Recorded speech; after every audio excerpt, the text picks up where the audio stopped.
नमस्कार दोस्तों, आपका स्वागत है स्प्रेड पीस चैनल पर। आज की कहानी है काबुली वाला। यह कहानी रविंद्रनाथ ठाकुर द्वारा लिखी गई है। काबुली वाला में रविंद्रनाथ ठाकुर ने एक अफगान व्यापारी और एक छोटी लड़की के बीच की अद्भुत मित्रता को दर्शाया है, जो प्रेम और संवेदनाओं के विभिन्न रंगों को उजागर करती है। तो चलिए ज्यादा समय न लेते हुए कहानी शुरू करते हैं। मेरी 5 वर्ष की छोटी लड़की मिनी से पल भर भी बात किए बिना नहीं रहा जाता। दुनिया में आने के बाद भाषा सीखने में उसने शायद सिर्फ 1 ही वर्ष लगाया होगा। उसके बाद से जितनी देर तक वह सो नहीं पाती, उस समय का एक पल भी वह चुप्पी में नहीं खोती। उसकी माता बहुधा डांट फटकार कर उसकी चलती हुई जुबान बंद कर देती हैं, किंतु मुझसे ऐसा नहीं होता। मिनी का मौन मुझे अस्वाभाविक सा प्रतीत होता है, इसलिए मैं उसे अधिक देर तक सहन नहीं कर पाता, और यही कारण है कि मेरे साथ उसके भावों का आदान प्रदान कुछ अधिक उत्साह के साथ होता रहता है। सुबह मैंने अपने उपन्यास के 7वें अध्याय में हाथ लगाया ही था कि इतने में मिनी ने आकर कहना शुरू कर दिया, बाबा, रामदयाल दरबान कल काक को कौवा कहता था। वह कुछ भी नहीं जानता है ना बाबा। विश्व की भाषाओं की विभिन्नता के विषय में मेरे कुछ बताने से पहले ही उसने दूसरा प्रसंग छेड़ दिया। बाबा, भोला कहता था, आकाश मुंह से पानी फेंकता है, इसी से वर्षा होती है। अच्छा बाबा, भोला झूठ मूठ कहता है ना, खाली बकबक किया करता है, दिन रात बकता रहता है। इस विषय में मेरी राय की तनिक भी राह न देखकर उसने छठ से धीमे स्वर में एक जटिल प्रश्न कर दिया, बाबूजी, मां तुम्हारी कौन लगती है? उसके इस प्रश्न का उत्तर देना किसी भंवर में फंसने के समान था, इसलिए मैंने उसका ध्यान हटाने के लिए कहा, मिनी, तू जा, भोला के साथ खेल, मुझे अभी काम है। अच्छा। तब उसने मेरी मेज के पास बैठकर अपने दोनों घुटने और हाथों को हिला हिलाकर बड़ी शीघ्रता से मुंह चलाकर अटकन बटकन दही चटाके कहना शुरू कर दिया। इस बीच मेरे उपन्यास के अध्याय में प्रताप सिंह उस समय कंचनमाला को लेकर रात के गहरे अंधेरे में बंदी गृह के ऊंचे झरोखे से नीचे कलकल करती हुई सरिता में कूद रहा था। मेरा घर सड़क के किनारे पर था। सहसा मिनी अपने अटकन बटकन को छोड़कर कमरे की खिड़की के पास दौड़ गई और जोर जोर से चिल्लाने लगी, काबुली वाला, ओ काबुली वाला। मैले कुचैले डीले कपड़े पहने, सिर पर साफा बांधे, कंधे पर सूखे फलों की मैली झोली लटकाए, हाथ में अंगूरों की कुछ पिटारियां लिए एक लंबा तगड़ा सा काबुली धीमी चाल से सड़क पर जा रहा था। उसे देखकर मेरी छोटी बेटी के हृदय में कैसे भाव उदय हुए, यह बताना असंभव है। उसने जोरों से पुकारना शुरू किया। मैंने सोचा, अभी झोली कंधे पर डाले, सिर पर एक मुसीबत आ खड़ी होगी और मेरा 7वां अध्याय आज अधूरा रह जाएगा। किंतु मिनी के चिल्लाने पर जब काबुली ने हंसते हुए उसकी ओर मुंह फेरा और घर की ओर बढ़ने लगा, तब मिनी भय खाकर भीतर भाग गई। फिर उसका पता ही नहीं लगा कि कहां छिप गई। उसके छोटे से मन में वह अंधविश्वास बैठ गया था कि उस मैली कुचैली झोली के अंदर ढूंढने पर उस जैसी और भी जीती जागती बच्चियां निकल सकती हैं। इधर काबुली ने आकर मुस्कुराते हुए मुझे सलाम किया। मैंने सोचा, वास्तव में प्रताप सिंह और कंचनमाला की दशा अत्यंत संकटापन्न है। फिर भी घर में बुलाकर इससे कुछ न खरीदना अच्छा ना होगा। कुछ सौदा खरीदा गया। उसके बाद मैं उससे इधर उधर की बातें करने लगा। खुद रहमत, रूस, अंग्रेज, सीमांत रक्षा के बारे में गपशप होने लगी। आखिर में उठकर जाते हुए उसने अपनी मिलीजुली भाषा में पूछा, बाबूजी, आपकी बच्ची कहाँ गई? मैंने मिनी के मन से व्यर्थ का भय दूर करने के लिए उसे भीतर से बुलवा लिया। वह मुझसे बिल्कुल सटकर काबुली के मुख और झोली की ओर संदेह से देखती खड़ी रही। काबुली ने झोली में से किसमिस और खुबानी निकालकर देना चाहा, पर उसने नहीं लिया और दुगुने संदेह के साथ मेरे घुटनों से लिपट गई। काबुली वाले से उसका पहला परिचय इस प्रकार हुआ। इस घटना के कुछ दिन बाद एक दिन सुबह मैं किसी आवश्यक कार्यवश बाहर जा रहा था। देखता हूं कि मेरी बिटिया दरवाजे के पास बेंच पर बैठी हुई काबुली से हंस हंस कर बातें कर रही है और काबुली उसके पैरों के समीप बैठा बैठा मुस्कुराता हुआ उन्हें ध्यान से सुन रहा है और बीच बीच में अपनी राय मिलीजुली भाषा में व्यक्त करता जाता है। मिनी को अपने 5 वर्ष के जीवन में बाबूजी के सिवा ऐसा धैर्य वाला श्रोता शायद ही कभी मिला हो। मिनी की झोली बादाम किशमिश से भरी हुई थी। मैंने काबुली से कहा, इसे यह सब क्यों दे दिया? अब कभी मत देना, कहकर कुर्ते की जेब से एक अठन्नी निकालकर उसे दी। उसने बिना किसी हिचक के अठन्नी लेकर अपनी झोली में रख ली। कुछ देर बाद घर लौटकर देखता हूं तो उस अठन्नी ने बड़ा भारी उपद्रव खड़ा कर दिया है। मिनी की मां एक सफेद चमकीला गोलाकार पदार्थ हाथ में लिए डांट डपटकर मिनी से पूछ रही थी, तूने यह अठन्नी पाई कहां से, बता। मिनी ने कहा, काबुली वाले ने दी है। काबुली वाले से तूने अठन्नी ली कैसे, बता। मिनी ने रोने का उपक्रम करते हुए कहा, मैंने मांगी नहीं थी, उसने आप ही दी है। मैंने जाकर मिनी की उस अकस्मात मुसीबत से रक्षा की और उसे बाहर ले आया। पूछने पर मालूम हुआ कि इस दौरान में काबुली वाला रोज आता रहा है और पिस्ता बादाम की रिश्वत दे देकर मिनी के छोटे से हृदय पर बहुत अधिकार कर लिया है। देखा कि इस नई मित्रता में बंधी हुई बातें और हंसी ही प्रचलित है। जैसे मेरी बिटिया रहमत को देखते ही हंसती हुई पूछती, काबुली वाला, ओ काबुली वाला, तुम्हारी झोली के भीतर क्या है? काबुली, जिसका नाम रहमत था, एक अनावश्यक चंद्र बिंदु जोड़कर मुस्कुराता हुआ उत्तर देता, हां बिटिया। उसके परिहास का रहस्य क्या है, यह तो नहीं कहा जा सकता। फिर भी इन नए मित्रों को इससे तनिक विशेष खेल सा प्रतीत होता है और जाड़े के प्रभात में एक सयाने और एक बच्ची की सरल हंसी सुनकर मुझे भी बड़ा अच्छा लगता है। उन दोनों मित्रों में और भी एक आध बात प्रचलित थी। रहमत मिनी से कहता, तुम ससुराल कभी नहीं जाना? अच्छा, हमारे देश की लड़कियां जन्म से ही ससुराल शब्द से परिचित रहती हैं, किंतु हम लोग कुछ नई पीढ़ी के होने के कारण इतनी सी बच्ची को ससुराल के विषय में विशेष ज्ञानी नहीं बना सके थे। अतः रहमत का अनुरोध वह स्पष्ट रूप से नहीं समझ पाती थी। इस पर भी किसी बात का उत्तर दिए बिना चुप रहना उसके स्वभाव के बिल्कुल ही विरुद्ध था। उलटे वह रहमत से ही पूछती, तुम ससुराल जाओगे? रहमत काल्पनिक श्वसुर के लिए अपना जबरदस्त घूंसा तान कर कहता, हम ससुर को मारेगा। यह सुनकर मिनी ससुर नामक किसी अनजाने जीव की दुर्वस्था की कल्पना करके खूब हंसती। देखते देखते जाड़े की सुहावनी आर्थू आ गई। पूर्व युग में इसी समय राजा लोग दिग्विजय के लिए कूच करते थे। मैंने कलकत्ता छोड़कर कभी कहीं नहीं गया। शायद इसी वजह से मेरा मन ब्रह्मांड में घूमता रहता है। मैं अपने घर में ही चिड़ प्रवासी हूं।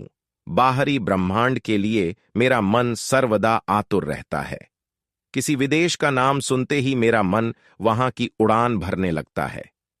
इसी प्रकार किसी विदेशी को देखते ही मेरा मन सरिता पर्वत बीहड़ वन के बीच एक कुटीर का दृश्य देखने लगता है और एक उल्लासपूर्ण स्वतंत्र जीवन यात्रा की बात कल्पना में जाग उठती है।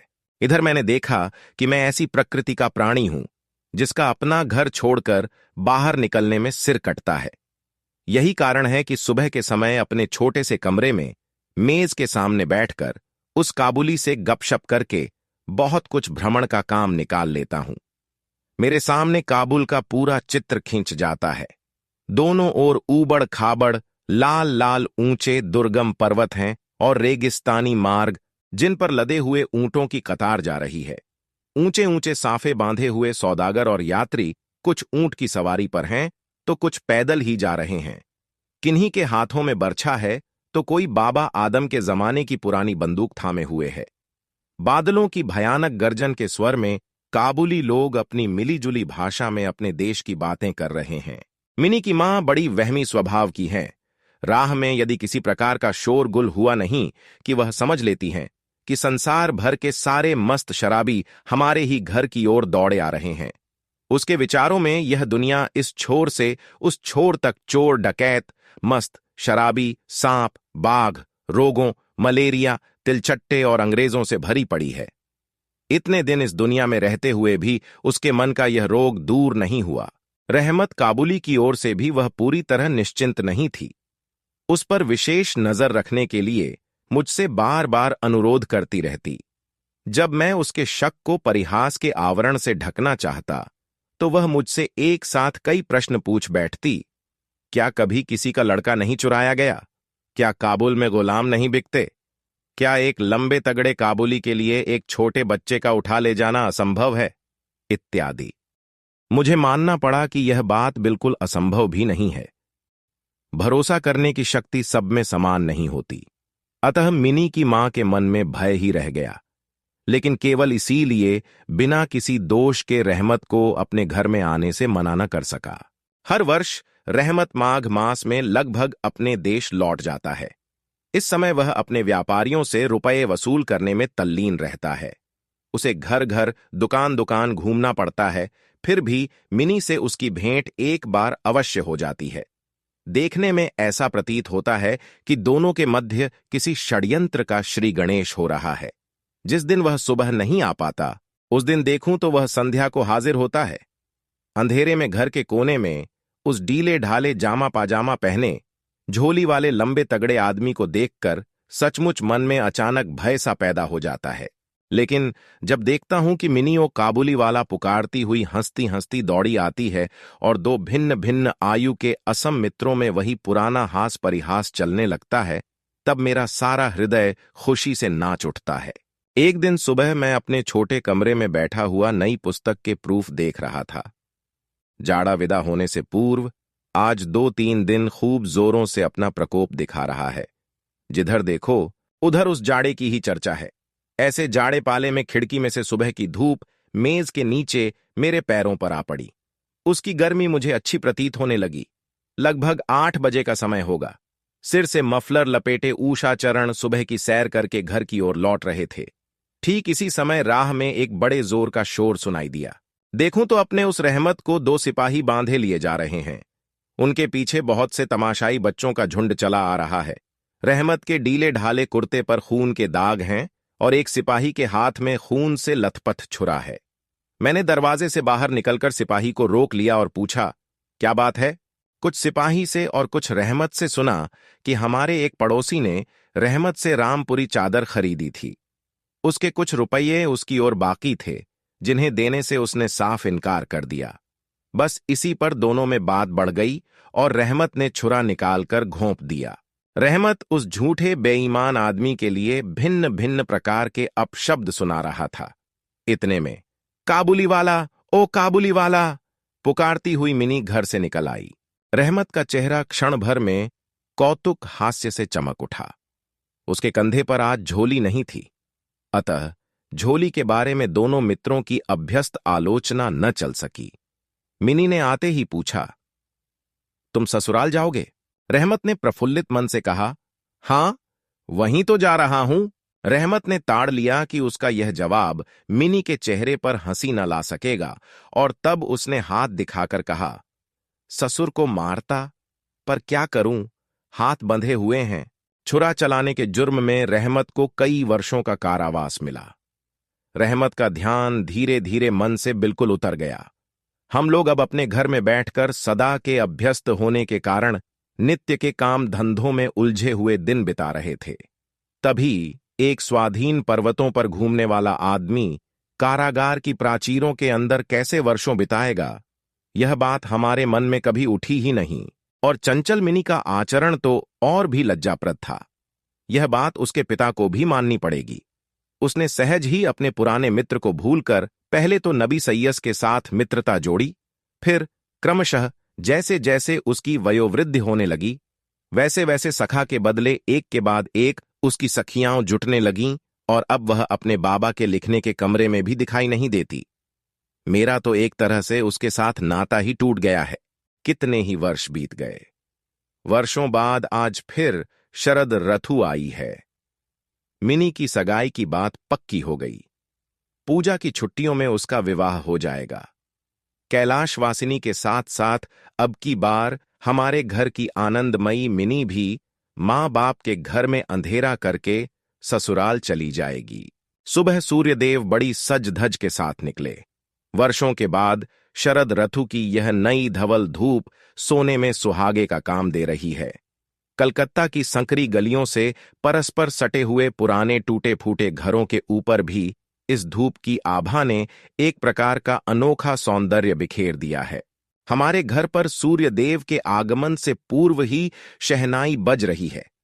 मुझे ऐसा प्रतीत हो रहा है कि जैसे यह मेरे हृदय की धड़कनों में से रो रो कर बज रही हो। उसकी करुण भैरवी रागिनी मानो मेरी विच्छेद पीड़ा को जाड़े की धूप के साथ सारे ब्रह्मांड में फैला रही है। मेरी मिनी का आज विवाह है। सुबह से घर बवंडर बना हुआ है। हर समय आने जाने वालों का तांता बंधा हुआ है। आंगन में बांसों का मंडप बनाया जा रहा है। हर कमरे और बरामदे में झाड़ फानूस लटकाए जा रहे हैं और उनकी टकटक की आवाज मेरे कमरे में आ रही है। चलो रे, जल्दी करो, इधर आओ की तो कोई गिनती ही नहीं है। मैं अपने लिखने पढ़ने के कमरे में बैठा हुआ हिसाब लिख रहा था। इतने में रहमत आया और अभिवादन करके खड़ा हो गया। पहले तो मैं उसे पहचान न सका। उसके पास न तो झोली थी और न पहले जैसे लंबे लंबे बाल और न चेहरे पर पहले जैसी दिव्य ज्योति ही थी। अंत में उसकी मुस्कान देखकर पहचान सका कि वह रहमत है।